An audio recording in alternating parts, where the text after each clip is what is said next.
Hey, I'm Felix. I'm Hugh. We're from Genghar, and this is Toasted.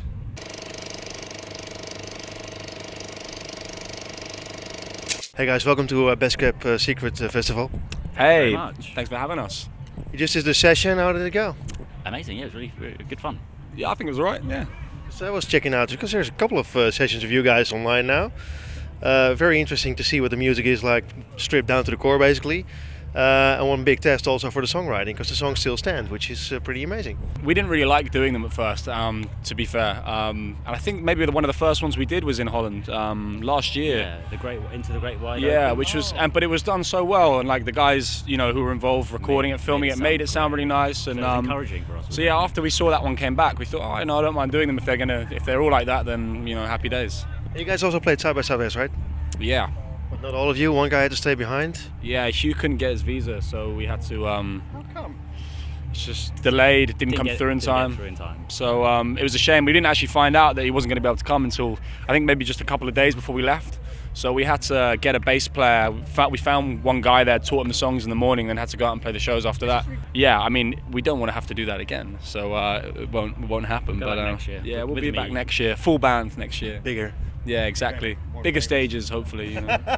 Hey, you do all the artwork, right? I do, yeah. Yeah, we all went to art school, so we all are involved in all of that side of it. Felix does all the concepts for the videos, and Danny draws the storyboards. So we like to keep everything in-house and do as much as we can ourselves. But do you do expositions as well? No, but we're going to do one, I think. We're sorting one out at the moment. We're trying to kind of create a night because we've got some other friends who paint as well, and so we're going to kind of make it like a friends in bands. Hey, you guys did a cover of a Fugazi song. Actually, that made me listen to Fugazi for I didn't know for how long. I didn't listen to them. I didn't even know they were this poppy yet. Well, I mean, that was like an old favorite of ours. Fugazi was a band that I think kind of something we all kind of shared as a passion early on. I mean, I remember buying The Argument and just falling in love with them from that really. And I listened to that a lot, and it was something we all were really into. So when we were kind of putting together a cover, we wanted to pick like a band or an artist that was kind of special to all of us, so we could kind of share the enthusiasm really, and I think they were quite an obvious choice for us. And that song as well is so beautiful, and it's not really something that I think even people who know Fugazi probably wouldn't think that they kind of write music that's kind of melodic and I guess classically good as a song. So we kind of we added a little bit of embellishment to it, and there was so little on the track. It's just piano and keyboards, so we could kind of do what we wanted with it. That made me think, are you guys punkers actually? Because I saw you sporting, one of you guys sporting a Dead Kennedy shirt as well. Yeah, well, I think we were probably more punk than we are now. I think all our first bands were all kind of punk bands. So I think maybe we're kind of a little bit. We've chilled out a bit, mellowed out in our older age now. But yeah, I mean, we still love all that kind of music. And I mean, I think a lot of the stuff that I listen to is probably heavier than the stuff we make a lot of the time. So it's just a balance. I guess you learn other things, you move on, and you go back and look at it again later. So I mean, I'll always be able to revisit a band like Fugazi and love it. So Did you guys mellow out actually? We've mellowed out quite a bit, yeah. As he said, we used to be quite heavy, and but as you learn your instrument more, you get more subtleties, I think, with your playing. So you're able to, do something else that isn't just heavy rock and punk. But hopefully we still have some of that aspect in our music. Yeah. Still there a little Hopefully there's still a little bit of bite left, Hey, great song. I love the Heroine, of course. It's an outstanding song. Did you guys realize it was a hit song when you wrote it? Because I really think it is. No, I mean, we haven't been very good at picking the songs, I don't think. When we were for radio and stuff, we always kind of suggest things, and then everyone else turns around and goes, "Are you crazy? We're going to put that on the radio." And you're like, "Oh, okay, I thought it'd be pretty good." No, I don't think so. The same thing when it comes to picking the tracks on the album. I think we probably that was probably slightly more straightforward. But yeah, I don't think you really know. You love all of your songs in different ways, and I don't think it's as kind of an artist who's involved that entirely with it. It's difficult to kind of tear yourself away and stand on the other side and look back at it and think, oh, is that a single? Is that a song that's going to be good on radio? So we don't have the perspective on them really. Yeah. We're too close to them, so it's nice for someone else to. Yeah, I think, and if you could, maybe it would be a time thing. If you listen back 10 years later, I might go, oh yeah, that was a really good single. But I think now, because it's so fresh still, it's it's impossible to really know. I think that's why you've got other people to help you and kind of make those decisions for you, or make sure you don't make the wrong decision, you know, which we probably would. So yeah. Things went pretty quickly actually for you guys. I mean, only 2-3 years with everything going on, and now you're playing South by Southwest. You were at the Eurosonic. You're here at festivals, getting airplay, radio's here, shitloads of interviews.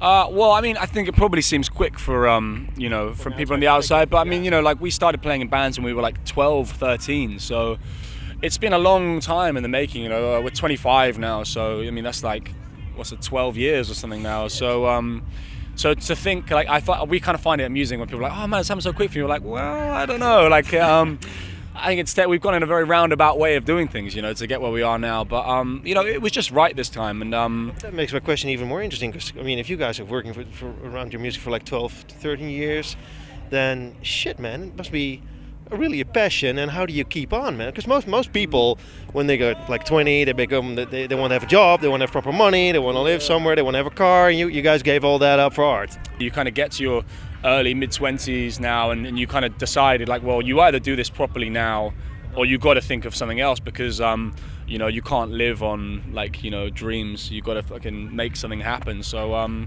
we had like a real focus this time around, I think, and a real drive to kind of, you know, work really hard, put in the hours, and you know, we're very proactive now, and we've kind of taken our opportunity once we got signed to making the record. We take it very seriously, and you know, I think we work ourselves very hard, but at the same time, it's like, it's still so fun and we love what we do, so it doesn't really feel like a job, you know. It's like, we just think every day we get to make music, we're just grateful that we get to do it. So, you know, we're quite happy to put the hours in, you know.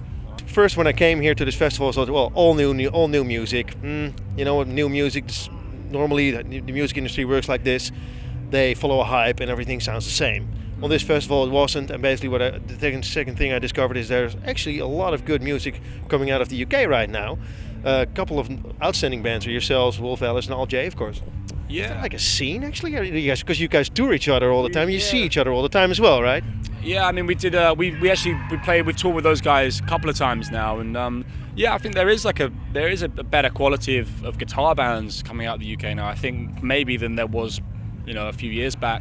And I think, you know, it wasn't even so much the fact that the bands weren't good. I just think that maybe other places had really good bands coming through. Like, I mean, in the States and in Australia, and you know, there was like some really amazing, really interesting guitar music coming out there. So I think maybe it overshadowed what was happening in the UK. But you know, these things are all kind of they work in cycles. You know, like they're kind of like the bands that sound really cool now that are coming out of American stuff are kind of sound a bit like, you know, like My Bloody Valentine, or bands that came from the UK before that, and everyone's kind of just following everyone around. So you know, it's all like a pastiche or something from the past anyway, isn't it? You know, so nothing's really 100% original. I think the focus should be on being good and writing good music. I think you shouldn't really worry too much about being original. I mean, we were listening to Tobias Jesso Jr. in the van, and we were saying with every song, we were like, you can pick like a song that it sounds like, but it doesn't mean you don't like it. I mean, it's not something to kind of, you know, if it's good music, it's good music. I think that's kind of. You realize that a lot of young kids even have never heard of Nevermind.